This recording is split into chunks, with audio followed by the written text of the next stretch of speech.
اعوذ باللہ من الشیطان الرجیم بسم اللہ الرحمن الرحیم اولئک الذین یعلم اللہ ما فی قلوبہم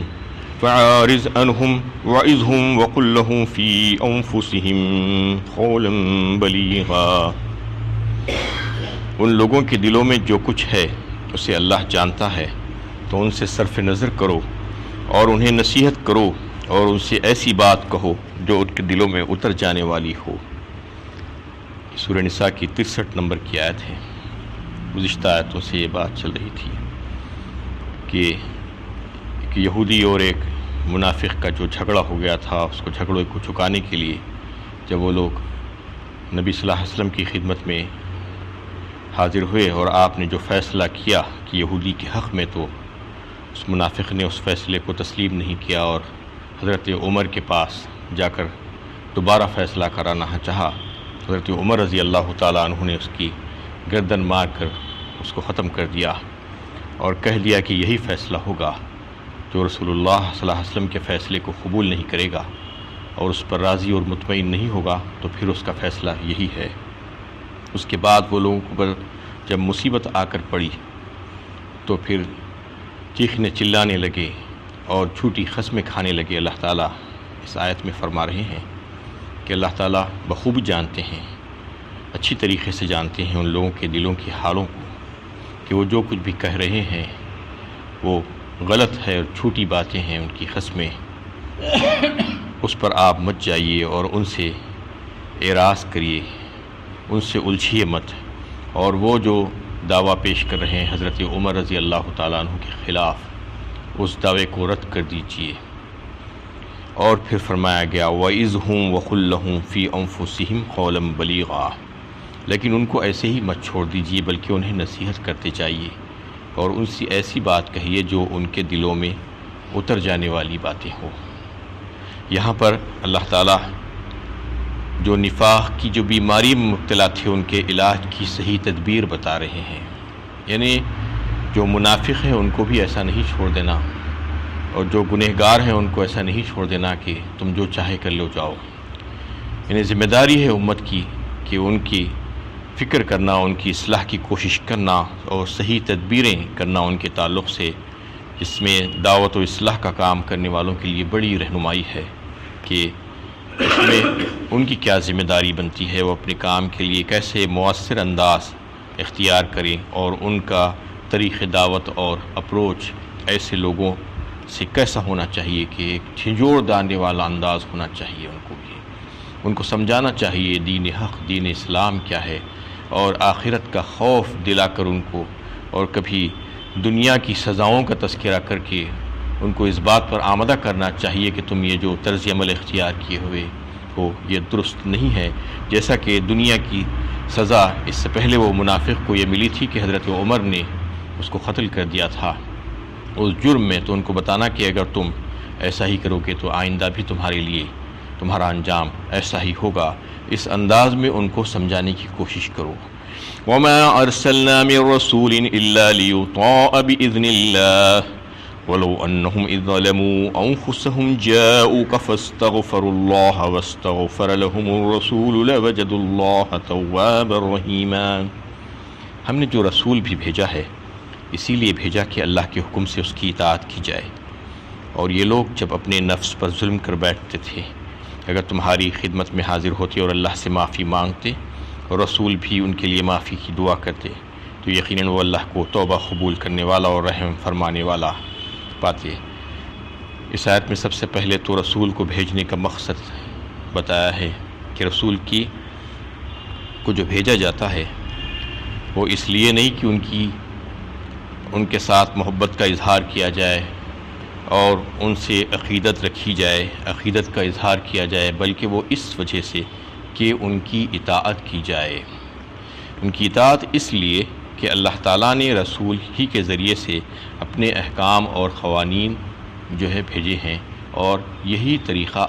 اللہ تعالیٰ کا رہا ہے شروع سے آخر تک۔ رسولوں کو اپنے احکامات دیکھ کر، اپنے قوانین دے کر بھیجا جاتا ہے تاکہ لوگوں کو اس کے بارے میں مطلع کریں اور بتا دیں۔ تو رسول کی اگر اطاعت نہیں ہوگی، صرف محبت کا اظہار ہوگا اور صرف عقیدت کا اظہار ہوگا تو یہ کافی نہیں ہوگا، یہ بتانا چاہ رہے ہیں اللہ تعالیٰ۔ آج دنیا میں لوگ یہ سمجھ رہے ہیں کہ بس محبت کے اظہار کا دعویٰ ہی کافی ہے، دعویٰ کرنے سے کچھ ہونے والا نہیں ہے۔ دنیا میں بھی اگر آپ کسی سے محبت رکھتے ہیں اور عقیدت رکھتے ہیں تو پھر ان کے نقش قدم پر چلنے کی کوشش کرتے ہیں، ان کی ہر بات کو مان لیتے ہیں، وہ جو چاہے کہہ لیں ان کی بات کو آپ قبول کرتے ہیں۔ لیکن یہ کیسی محبت ہے کہ محبوب نے جو کچھ بھی کہا ہے وہ باتوں کو ماننے کے لیے تیار نہیں ہے، لیکن محبت کا دعویٰ تو ضرور ہے۔ یہ غلط بات ہے، یہ بتانا چاہ رہے ہیں اللہ تعالیٰ کہ اطاعت کے بغیر نہیں ہو سکتا۔ رسولوں کو بھیجا اسی لیے گیا ہے کہ ان کی اطاعت کی جائے، کیونکہ ان کے پاس سچا علم ہوتا ہے اللہ تعالیٰ کی طرف سے، وہ علم کو وہ پھیلاتے ہیں، تو چاہیے کہ لوگ ان کی طرف رجوع ہو اور ان کی اطاعت اور اتباع میں اپنے آپ کو لگا دیں۔ وَلَوْ أَنَّهُمْ إِذ ظَّلَمُوا أَنفُسَهُمْ جَاءُوكَ فَاسْتَغْفَرُوا اللَّهَ وَاسْتَغْفَرَ لَهُمُ الرَّسُولُ۔ اس میں ایک بات بتائی گئی ہے، ایک تو یہ کہ اس وقت جو واقعہ پیش آیا تھا کہ رسول کی موجودگی میں طاغوت کی عدالت میں مقدمہ لے جانا رسول کے لیے بڑی تکلیف کا باعث تھی، اس سے عدالت رسول کی توہین ہوتی تھی، اس لیے اس گناہ کی تلافی کے لیے ضروری قرار پایا کہ وہ رسول کی خدمت میں حاضر ہو کر اپنی غلطی کا اعتراف کریں اور اللہ سے معافی مانگیں، اور رسول بھی ان کے لیے دعائے مغفرت کر دیں۔ ایک بات یہ تھی کہ وہ اس وقت کے اعتبار سے تو یہ کرنا تھا کہ رسول اللہ صلی اللہ علیہ وسلم کی توہین ہوئی تھی، وہ کہ آپ صلی اللہ علیہ وسلم نے جو فیصلہ کر دیا تھا وہ فیصلے کو قبول نہیں کرنا اور پھر کسی اور کے پاس جانا فیصلہ کرانے کے لیے، ایسا کرنا بہت بڑا جرم تھا۔ تو چاہیے کہ رسول کے پاس جائیں اور ان سے معافی مانگیں اور اللہ تعالیٰ سے معافی مانگنے کے لیے ان سے درخواست کریں کہ وہ ہمارے لیے بخشش مانگیں۔ اور اس میں ایک ضابطہ اور قانون یہ بھی نکلتا ہے کہ جیسا کہ رسول اللہ صلی اللہ علیہ وسلم کی کہ اس زمانے دنیاوی حیات جو تھی اس میں جیسا آپ کی خدمت میں حاضری ہوا کرتی تھی، ویسا ہی آپ صلی اللہ علیہ وسلم کی روضہ اقدس پر حاضری بھی اسی کے برابر قرار دیا گیا ہے۔ یعنی آپ صلی اللہ علیہ وسلم کے زمانے میں اس دنیا میں جب آپ صلی اللہ علیہ وسلم تشریف رکھتے تھے تو اس وقت جیسا آپ کی خدمت میں حاضری کو سمجھا جاتا تھا ویسا ہی آج بھی روضہ اقدس پر حاضری کو سمجھا جاتا ہے۔ اس سلسلے میں بحر محیط کا ایک واقعہ بیان کیا جاتا ہے کہ حضرت علی کرم اللہ وجہہ اس واقعے کو بیان کرتے ہیں کہ ہم آپ صلی اللہ علیہ وسلم کی وفات کے بعد تدفین سے فارغ ہوئے اور 3 روز ہی گزرے تھے کہ ایک دیہاتی آیا اور روتا اور چلاتا ہوا آ کر قبر شریف کے پاس گر گیا اور اسی آیت کا حوالہ دینے لگا کہ اس میں یہ بتایا گیا ہے کہ وَلَوْ أَنَّهُمْ إِذ ظَّلَمُوا أَنفُسَهُمْ جَاءُوكَ فَاسْتَغْفَرُوا اللَّهَ وَاسْتَغْفَرَ لَهُمُ الرَّسُولُ۔ یعنی جو گنہگار ہو تو اسے چاہیے کہ وہ رسول کے پاس آ جائے، یعنی جو بھی رسول اللہ صلی اللہ علیہ وسلم کی خدمت میں آ کر حاضری دے دے اور آپ صلی اللہ علیہ وسلم اس کے لیے اللہ تعالیٰ سے دعائے مغفرت کر دے تو پھر اللہ تعالیٰ اس کی مغفرت ضرور فرما دیں گے۔ یہ وعدہ ہے اللہ تعالیٰ کا اس آیت سے۔ تو انہیں آپ صلی اللہ علیہ وسلم کی حیات مبارکہ میں تو جو بھی جاتے تھے جاتے ہی تھے، لیکن اب قیامت تک کا آپ کی روضہ اقدس پر جا کر بھی جو ہے حاضری دی جا سکتی ہے، اور آپ صلی اللہ علیہ وسلم اس بندے کے لیے، اس گنہگار بندے کے لیے اللہ تعالیٰ سے مغفرت کی دعا فرماتے ہیں۔ تو وہ اس گاؤں والے نے، دیہاتی نے جا کر رونا پلانا شروع کیا اور یہ کہنا شروع کیا کہ میں تو یہ سوچ کر آیا تھا کہ میں گنہگار ہوں اور نبی کریم صلی اللہ علیہ وسلم میرے لیے مغفرت کی اللہ تعالیٰ سے دعا فرما دیں گے۔ یہ کہہ ہی رہا تھا کہ سب لوگ وہاں پر حاضر تھے، جو لوگ وہاں پر تھے ان کا بیان ہے کہ قبر شریف سے یہ آواز آئی قد غفر لک، تیری مغفرت کر دی گئی۔ تو یہ واقعہ بحر محیط میں بیان کیا گیا ہے کہ اس سے یہ بات یہ معلوم ہوتی ہے، یہ قاعدہ نکلتا ہے کہ اب بھی آپ صلی اللہ علیہ وسلم کی قبر شریف پر روضہ اقدس پر حاضری دے کر سلام پیش کر کے جو گنہگار مسلمان اللہ تعالیٰ سے مغفرت کا طالب ہوگا تو آپ صلی اللہ علیہ وسلم اس کے لیے مغفرت کی دعا فرمائیں گے، کیونکہ آپ کا معاملہ بڑا خصوصی معاملہ ہے، دیگر مسلمانوں کی طرح آپ صلی اللہ علیہ وسلم کو نہ سمجھیں، کیونکہ اگلی آیت میں یہ بات آ رہی ہے کہ آپ صلی اللہ علیہ وسلم کا مقام اور مرتبہ کیا ہے۔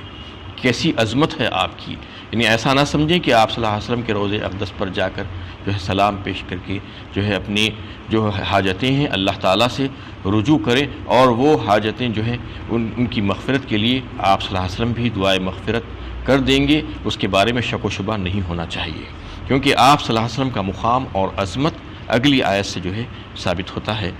اس میں اللہ تعالیٰ یہ فرما رہے ہیں کہ فلا وربک لا یؤمنون حتی یحکموک فیما شجر بینہم ثم لا یجدوا فی انفسہم حرجا مما قضیت ویسلموا تسلیما. اس میں یہ فرمایا جا رہا ہے کہ مگر نہیں اے پیغمبر تمہارے رب کی قسم، یہ لوگ مومن نہیں ہو سکتے جب تک کہ یہ اپنے نزاعی معاملات میں تمہیں فیصلہ کرنے والا مان نہ لے، اور پھر جو فیصلہ تم کرو اس پر اپنے دلوں میں بھی کوئی تنگی محسوس نہ کریں بلکہ اسے سر آنکھوں سے تسلیم کر لیں. اللہ تعالیٰ قسم کھا کر فرما رہے ہیں اس آیت میں کہ وہ ہرگز مومن نہیں ہو سکتے اے پیغمبر جب تک کہ وہ اپنے دل و جان سے تم کو تسلیم نہ کر لیں اور یہ بات نہ مان لیں کہ تم ان کے لیے جو ہے ان کے درمیان فیصلہ کرنے والے ہو. تم کو ہم نے حاکم بنا کر بھیجا ہے. اللہ کے نبی صلی اللہ علیہ وسلم نہ صرف لوگوں پر حاکم تھے کہ ان کے تنازعات کے فیصلے کیا کرتے تھے، بلکہ آپ نبی برحق تھے، نبی معصوم تھے، رحمت للعالمین تھے، اور امت کے بڑے شفیق اور مہربان باپ کا جو ہے درجہ تھا آپ صلی اللہ علیہ وسلم کا. آپ کو کسی نے حکم نہیں بنایا بلکہ اللہ تعالیٰ نے حکم بنایا ہے. تو آپ جو بھی فیصلہ کرنے اس میں بتایا جا رہا ہے کہ اس میں اس کو من و ان قبول کر لینا، دل میں کسی قسم کی کوئی تنگی محسوس نہیں کرنا اس کے تعلق سے. فیما شجر بینہم فرمایا، اس میں ایک لفظ آیا فیما شجر بینہم کا مطلب یہ ہے کہ جو بھی معاملات، جو بھی مسائل، جو بھی نظریات، جو بھی عقائد کے بارے میں جو تنازعات، جو جھگڑے، جو اختلافات تمہارے درمیان پیش آ جائیں، اس کے بارے میں رسول اللہ صلی اللہ علیہ وسلم جو کچھ بھی فیصلہ فرما دیں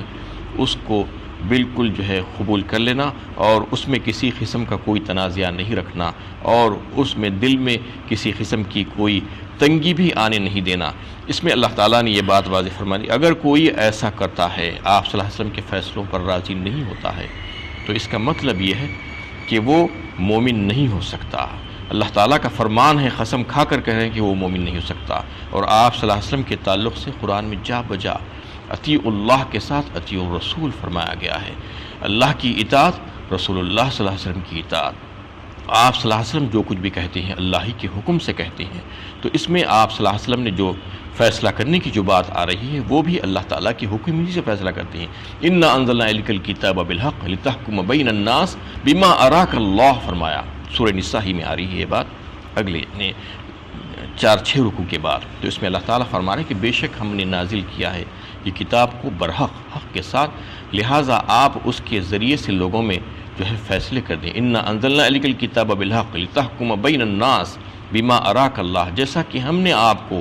دکھلایا ہے اور سمجھایا ہے. اللہ تعالیٰ نے آپ صلی اللہ علیہ وسلم کو ساری باتیں بتائی تھی، اور کتاب کے نازل کرنے کے بعد اس کتاب میں اور پھر اس کے علاوہ بھی دوسری طریقے کی وہی آپ صلی اللہ علیہ وسلم پر نازل ہوتی تھی، جس میں آپ صلی اللہ علیہ وسلم کو ساری باتیں سمجھائی جاتی تھی کہ لوگوں کے درمیان کس طریقے سے فیصلہ کریں، اور اللہ تعالیٰ کے احکامات کو کس طریقے سے بیان کریں، اور اللہ تعالیٰ کی مرضیات کو لوگوں کے سامنے پیش کریں. یہ ساری باتیں آپ صلی اللہ علیہ وسلم کو سکھلائی گئی تھی. تو اس کے باوجود بھی اگر کوئی آپ کے فیصلے پر راضی نہیں ہوتا ہے تو مطلب یہ ہے کہ وہ مومن اور مسلمان نہیں ہو سکتا، چاہے وہ 1000 بار اس کا دعویٰ کر لے. یہی وجہ تھی کہ حضرت عمر رضی اللہ تعالیٰ عنہ کے پاس جو وہ شخص جا کر آپ کے فیصلے پر راضی نہ ہونے کا اعلان کیا تو انہوں نے اس کی گردن ہی مار دی، کیونکہ وہ اب زندہ رہنے کا حقدار نہیں تھا، اس وجہ سے کہ وہ مرتد ہو گیا تھا. مسلمان ہونے کے بعد اگر کوئی پھر کفر کی طرف پلٹتا ہے تو اس کی سزا قتل ہے، اس کو ایسے ہی معاف نہیں کیا جا سکتا، کیونکہ اسلام لانے سے پہلے سوچ سمجھ کر لانا ہوگا. جب اسلام کے اندر داخل ہو جائیں تو وہ دروازہ ایک ہی ہے، ون وے ٹریفک ہے، وہ راستہ ایک ہی ہے، اس کا دوسرا راستہ نہیں ہے. باہر نکلنے کی اگر کوشش کرے گا تو اسلامی حکومت اگر ہوگی تو اس کی سزا یہی ہوگی کہ اس کو مار ڈالا جائے گا. ہاں اسلامی حکومت نہیں ہے تو وہ بچ جائے گا دنیاوی سزا سے، لیکن اخروی سزا سے تو بچ نہیں پائے گا. تو اس میں اس کے ساتھ جو حشر ہوا تھا تو یہ بتایا گیا ہے کہ چونکہ وہ مومن اور مسلمان نہیں تھا، بظاہر وہ ایسا ظاہر کر رہا تھا لیکن ایسا نہیں تھا، اور پھر جب اس کو مار دیا گیا تو اس کے جو وارثین تھے وہ جا کر شکایت کی نبی صلی اللہ علیہ وسلم کے دربار میں کہ حضرت عمر نے ایک مومن مسلمان کو بلا کسی شرعی دلیل کے قتل کر دیا۔ تو آپ صلی اللہ علیہ وسلم کے سامنے جب یہ مقدمہ پیش ہوا تو فوراً آپ کے زبان مبارک سے یہ بات نکلی کہ مجھے یہ گمان نہیں تھا کہ عمر